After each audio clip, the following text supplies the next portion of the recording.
Olá, eu sou Cavalcante Júnior e este é o Pode Vir, o podcast da vida acontecendo. E quem senta-se à mesa hoje é Iris Cavalcante, escritora e poeta, para falarmos sobre mentoria de escrita. Iris, seja muito bem-vinda ao Pode Vir.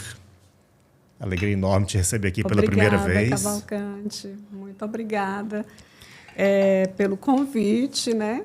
Pela oportunidade de vir aqui falar um pouco sobre esse novo trabalho. Os ciclos se encerram, uns ciclos se encerram para outros começarem, e é nesse ponto de começo, de recomeço, que eu me encontro agora.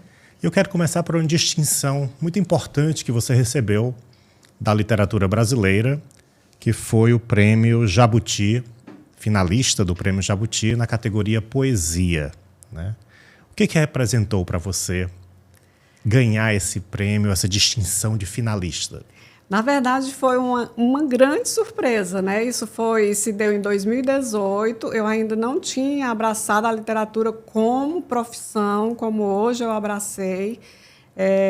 E me surpreendeu essa indicação, ao invés de eu querer aparecer e aceitar convites para falar sobre isso, eu passei por uma fase introspectiva mesmo, de entender o que era aquilo que estava acontecendo, porque eu não tinha ainda dimensão do que era o significado de ser uma finalista do Jabuti, né? A grandeza desse prêmio nacional, né? Isso. Então, mesmo como finalista, eu me senti muito, muito vencedora ali por estar naquele momento, naquela posição. E, como eu te disse, foi um momento de introspecção, e eu revi o que significava a literatura para mim, e, a partir daí, eu acho que eu construí uma nova voz literária, com mais identidade, com mais digital, com a minha personalidade mais potente a partir do que eu escrevi desse momento em diante. Então, eu acho que eu posso dividir a minha vida na literatura entre antes e depois. Embora esse tenha sido o marco, né? que marcou, de fato, a minha vida na literatura, mas o que eu construí após isso é que verdadeiramente tem um grande valor agregado para mim. Mas qual foi o livro que ganhou essa distinção? Foi O Vento do Oitavo Andar. É um livro de poemas, né? Teu primeiro livro de poemas? Não, na verdade, não. O primeiro livro de poemas foi lá em 2003, né? Já faz um tempo. 2003. Nossa. E aí, em 2017, eu lancei esse Vento do Oitavo Andar, um livro de poemas, e teve essa distinção, como você fala, né?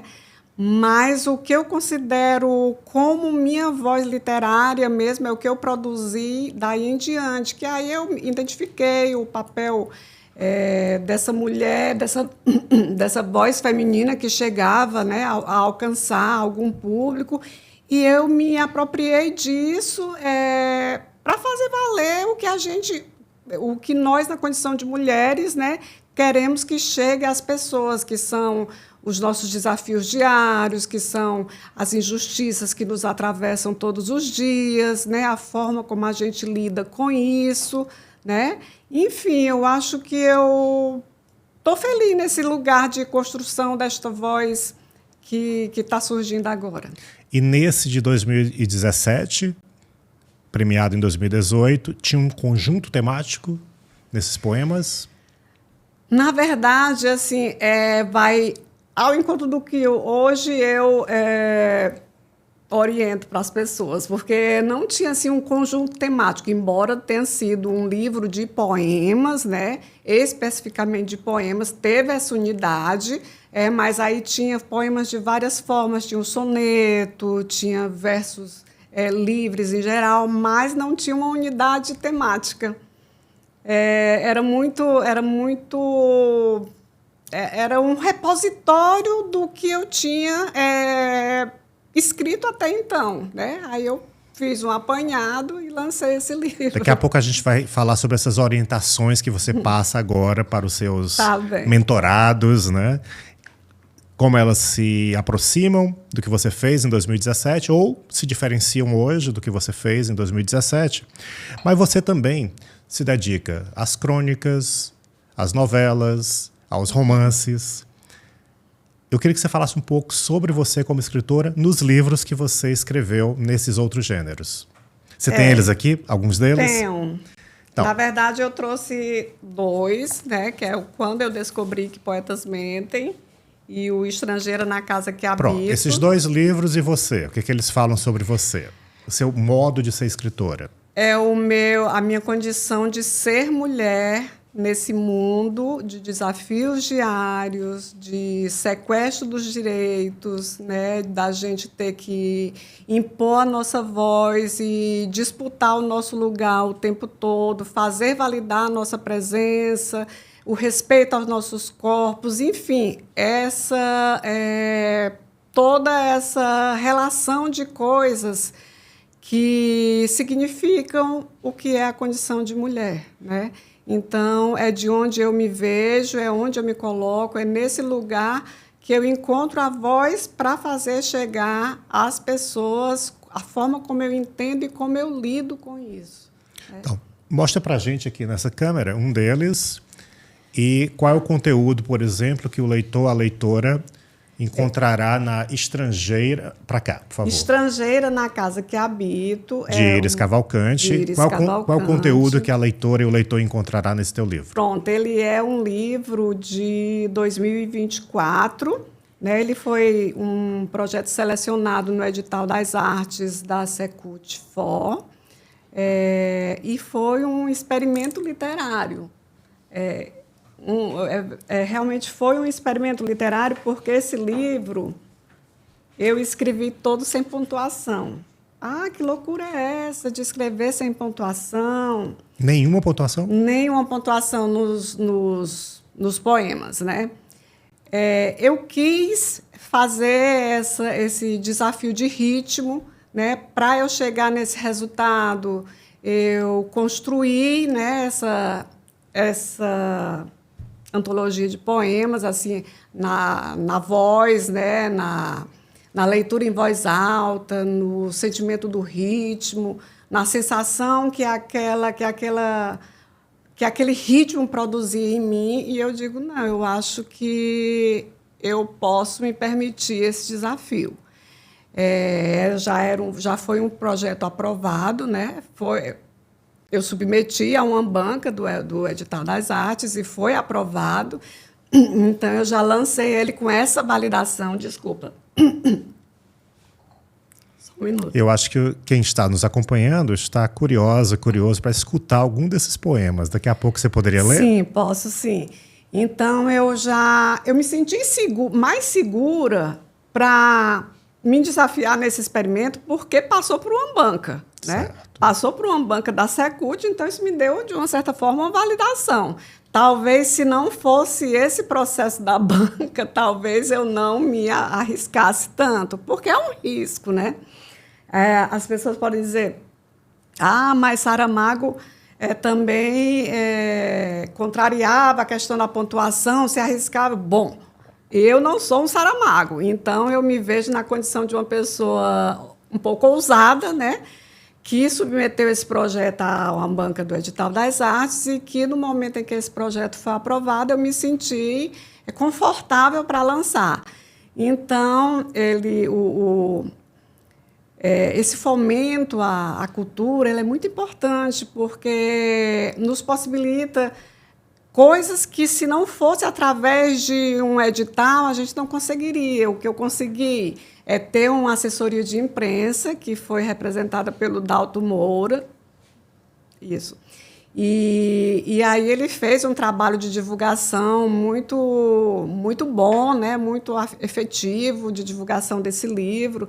Ele foi uma matéria de destaque no Vida e Arte. Então, eu fiquei feliz com o resultado alcançado, né? Chegou às leitoras e aos leitores. Chegou às que leitoras é o objetivo dos nossos livros, isso. quando nós escrevemos. Então, vamos pensar um poema que você pode trazer nesse momento do seu livro.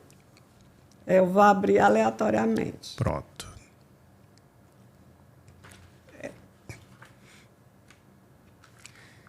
Então, estamos conversando hoje com Iris Cavalcante, ela que é escritora, poeta, se dedica a vários gêneros literários, os poemas, as crônicas, as novelas, os romances, e ganhou uma grande distinção, que foi o prêmio Jabuti, na categoria Poesia, como finalista dessa categoria no ano de 2018. Só um minuto, Cavalcante. Eu disse que ia abrir aleatoriamente, Mas o escritor sempre tem aquele favorito, né, que você quer ler nesse momento. Não, mas vamos lá. Nudez Azul. Que a poesia nos salve dessa loucura do existir. Quero olhar um Atlântico azul, navegar para um lugar que não existe. Encontrar minha nudez farta de pudores, sem cerimônias de texturas. Não quero mais a insignificância, a solidão de um quarto a dois, meu silêncio cheio de palavras, estrangeira na casa que habito. Tenho a doçura ou o sarcasmo que ilude. Eles pensam que tenho poder. Eu tenho a poesia que seduz. A ti, Atlântico, a nudez do mundo e a minha. Beleza e imperfeição, traço de um poema. Não há pressa para o corpo nu, curvas que contam uma história, renascença, nudez que me escapa, colágeno que falta, peito assimétrico, mulher nua e um coadjuvante que fala de amor. Eu evitaria o começo, se soubesse o fim. Esse é seu, Cavalcante. Opa, um presente da escritora Iris Cavalcante. Muitíssimo obrigado. Mostra pra gente esse outro livro, por favor. Esse é o... Pode apontar aqui. Quando eu descobri que poetas mentem, também foi um projeto aprovado no edital das artes da Secult, né? Também poemas ou crônica? Também só poemas, somente poemas. E ele foi lançado em 2025 e ele tem um trajeto a percorrer ainda. É a sua mais recente obra? É a minha mais recente obra. Ele foi lançado em 2025, já para o final do ano. E ele né, tem esse trajeto a ser percorrido, inclusive na questão dos prêmios literários, né? Uhum. Porque o livro lançado no ano, ele está dentro dos critérios de premiação do ano seguinte. Então, é inegável que a gente escreva e que a gente não submeta a nossa obra a essas oportunidades. Uhum. Por quê? Por motivos óbvios, né? Que é a forma de a gente alcançar alguma projeção do nosso trabalho, né? Algum alcance maior do nosso trabalho que, muitas das vezes, fica, né, dentro do nosso nicho social, dentro do nosso nicho de família e tudo, e não rompe as fronteiras. Isso é uma coisa que muitos poetas, muitos escritores que eu conheço, escritoras, enfim, passam por isso. Não é que aquela obra não seja fantástica, é porque há um conjunto de condicionantes que fazem uma obra romper a bolha. Eu não consegui nada, não consigo ganhar um prêmio, né? As pessoas podem achar isso. Calma, muita calma nessa hora, porque são tantas coisas que concorrem num processo desse que você não vai classificar a sua obra, o teu trabalho, que é tão cheio de energia, tão cheio de amor, por causa de alguma indicação nesse sentido. Iris, nós vamos agora fazer um intervalo literário, que é o momento em que a gente pede à nossa convidada que traga livros de outros autores ou autoras para sugerir para vocês que estão nos acompanhando. E se você ficou interessada nos livros da escritora Iris Cavalcante, segue o perfil que você encontra aqui na legenda do vídeo ou na legenda do áudio. Entre em contato com ela, que certamente ela dará as direções de como você poderá adquirir as obras dela. Então, o que você trouxe de outros autores? Na verdade, assim... Muitos, eu estou vendo aí. Não, mas veja bem. Como eu não sabia que ia ter esse momento de indicar, porque se fosse para indicar o pessoal da cena literária daqui, tinha muitas possibilidades para trazer, né? Mas, como eu não sabia disso, eu não me preparei para trazer nenhum desses. O que eu trouxe aqui, na verdade, foi o processo de elaboração desse meu novo trabalho, né? O que aconteceu? Então, mostra para a gente os livros, depois a gente fala sobre o novo trabalho. Pronto. Então, eu trouxe aqui Dicionário Didático de Termos Literários, é fantástico. Do Laís... Da Laís de Carvalho. Pronto. Eu trouxe aqui O Romancista como Vocação, de Haruki Murakami. Vai mostrando aqui pra gente. Eu trouxe aqui Confissões de um Jovem Romancista, do Humberto Eco. E Sobre a Escrita, de Stephen King. Além desse, tem o do James Wood também, que eu não encontrei na hora. É um livro de trabalho que eu manuseio muito, né? E, enfim. Então, esses livros, eles compõem uma mini biblioteca do que você vem chamando agora de mentoria de escrita. É isso? Me fala sobre esse momento de criar um serviço de mentoria de escrita e o que é esse trabalho. Na verdade, esses livros eles me acompanham desde que eu elaborei o meu primeiro curso, o curso de escrita literária, que foi o Cadê a Vírgula, que estava aqui. Cadê a vírgula? Que estava aqui. Ele foi um curso submetido ao edital da ABS, Biblioteca Estadual do Ceará, né, e foi aprovado, e aí eu ministrei, na verdade, uma oficina, né? Eu ministrei essa oficina em 2023 e em 2025 eu voltei a ministrá-la, então ela está em 2 edições e eu estou preparando a 3ª edição para gravar, né? É um processo que eu estou me preparando para gravar, que é a mesma oficina, o mesmo formato, mas com mais elementos, enfim. E algo que somou muito a esse meu trabalho foi cursos, né, de grandes mestres da nossa literatura contemporânea que eu encontrei na Casa Folha, da Folha de São Paulo. Então, me deparei com essa preciosidade que estava lá. A assinatura anual, você tinha direito ao curso do Itamar Vieira Júnior, Rosa Monteiro, Tati Bernardi, eu não posso esquecer. Tinha Rui Castro também, que é da biografia, né? Não, mas eu estou esquecendo uma. Carla Medeiros, né? Que maravilhosa. Então, todos e todas maravilhosos. Maravilhosos. Então, eu fiz assim, tipo, uma imersão nesses cursos, né? Com as minhas anotaçõezinhas, o que um tinha para dizer, o que ressoou ali. E isso faz parte da minha composição. Então você não é original?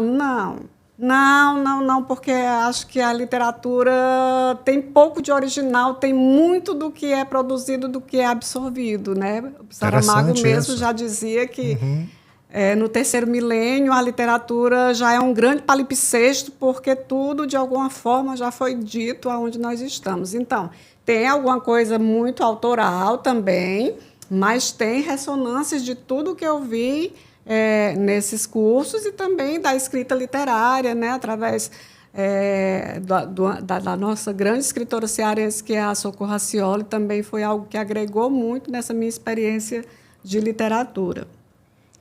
Então, vocês estão vendo aí que para ensinar a escrever é preciso ter um mergulho na escrita. Ninguém aprende a nadar com um professor que não sabe nadar. Então, você também não vai aprender a escrever com alguém que não escreve no seu cotidiano.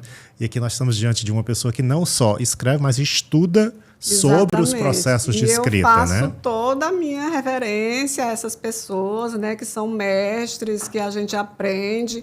E cada um tem um lugar que lhe compete. Se eu estou nesse lugar hoje de aprendiz, é o lugar que me compete. Se eu estou fazendo essa transição, né, de aprendiz para ministrar algum curso, dar orientação, é o lugar que eu estou transicionando, que eu estou conquistando. Não que eu saia do lugar de aprendiz. Esse lugar é meu, né? Assim, eu não deixo de estudar, não deixo de ler como formação, né? E uma das coisas que eu digo para as pessoas que me procuram é como é que você já tem uma formação de leitura, né? Como é que está a sua formação de leitura? Aí a gente conversa e aí a pessoa me apresenta o que tem. É muito iniciante, é uma fase muito inicial isso. Então, você parte da formação dessa pessoa como leitora. Eu acho fundamental, né? Não que isso seja critério para eu receber o trabalho, claro que não, né? Mas, assim, como eu tenho que escutar, como eu tenho que entender aquela pessoa, né? Qual é a formação dela, eu tenho que saber qual é o nível de leitura que ela tem, porque é base primordial para você começar a escrita. E outra coisa também é a questão da unidade do texto, né? Então, fica a dica da Iris Cavalcante. Se você quer escrever, comece como leitora, comece como leitor, leia. Busque aqueles que te inspiram como estilo literário e depois se dá um passo seguinte, ou paralelamente a isso, no ato de escrever. Isso. Aí, no segundo momento, é ver a questão da unidade daquela produção textual, né? Que aí eu já começo a entrar na orientação em si, né? Porque não pode ser tudo, né? Não é negócio de você pegar tudo que você escreveu e jogar dentro do teu livro. Não, você tem que ter uma unidade, né? Uma unidade pelo menos de gênero textual, embora hoje eu acho que a unidade temática também é importante, mas foi um erro que eu cometi lá atrás, que eu não tive unidade temática, mas recebeu a distinção. Recebi a distinção. Hoje eu não faria daquela forma, né? Mas, enfim, é um processo de aprendizado diário, né? E aí esse momento dessa nova fase profissional tem sido de muito aprendizado, né? Esse momento, Iris, ele é individual com a escritora, com o escritor? É uma mentoria individual? É individual, sim.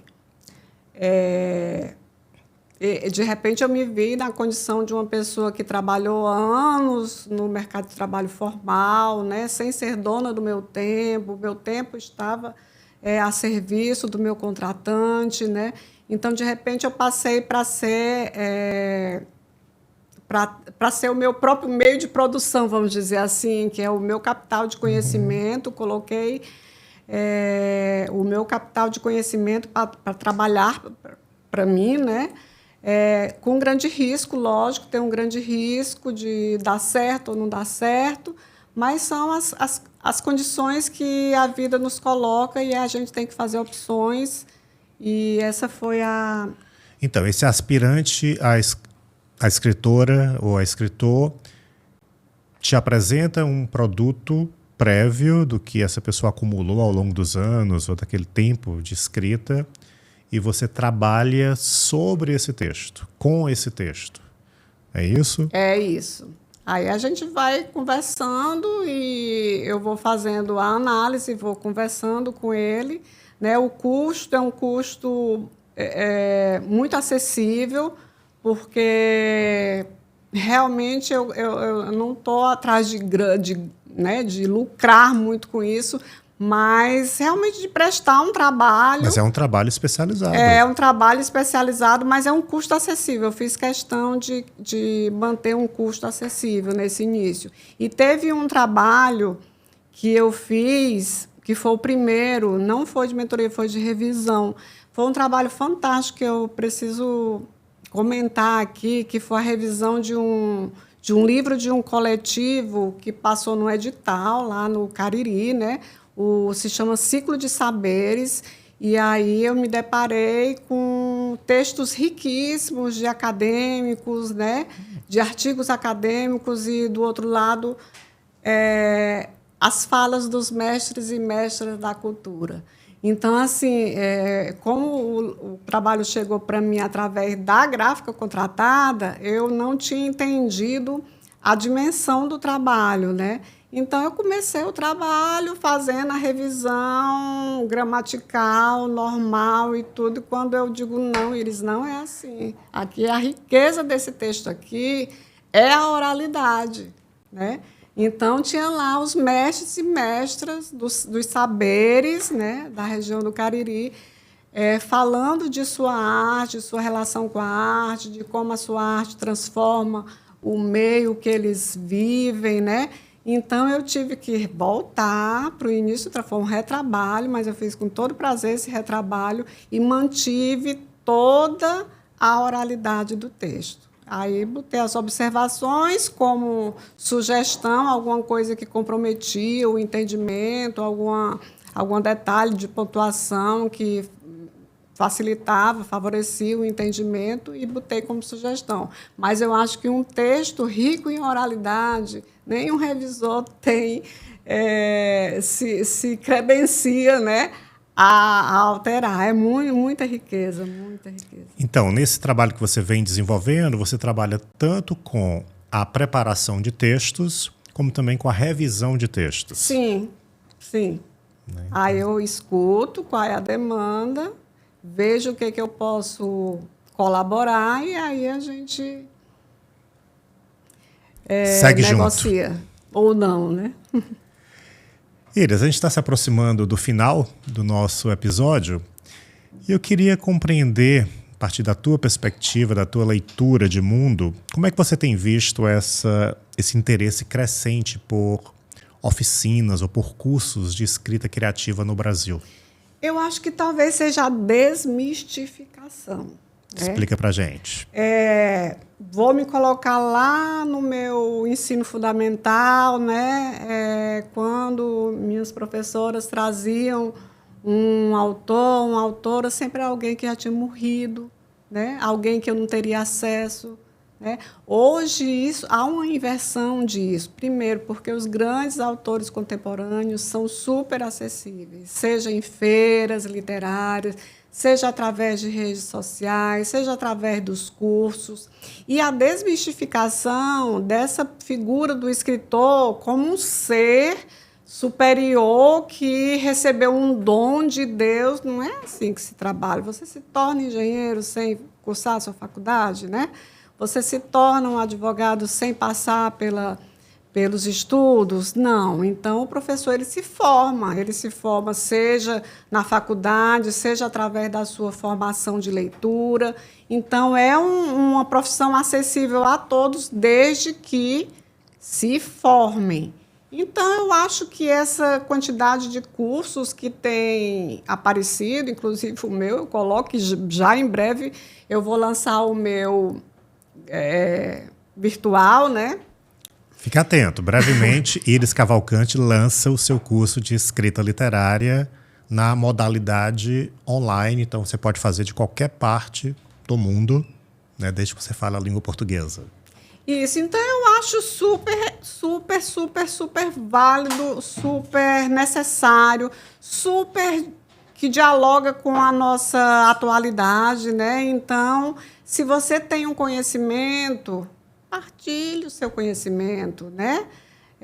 Eu acho super válido você conhecer um novo curso de escrita literária, porque o Itamar diz uma coisa, aí vem a Carla Medeiros, que já acrescenta outra, a Rosa Monteiro foi legendado, né? Porque era em espanhol. Então, ela tem uma frase que é maravilhosa, que ela diz assim, escreva com a paciência de um elefante e com a tenacidade de uma estalactite. Então, a estalactite é aquela formação mineral que vai caindo e vai se formando, que leva anos, né, 1000 anos para se formar. Então, essa é a trajetória do escritor. Primeiro, também, né, é bom a gente lembrar que dificilmente um de nós que se arrisca nessa profissão vai ser rico ou famoso. Dificilmente. É bom que a gente tenha essa consciência. Não se trata disso. Não é sobre isso a literatura, né?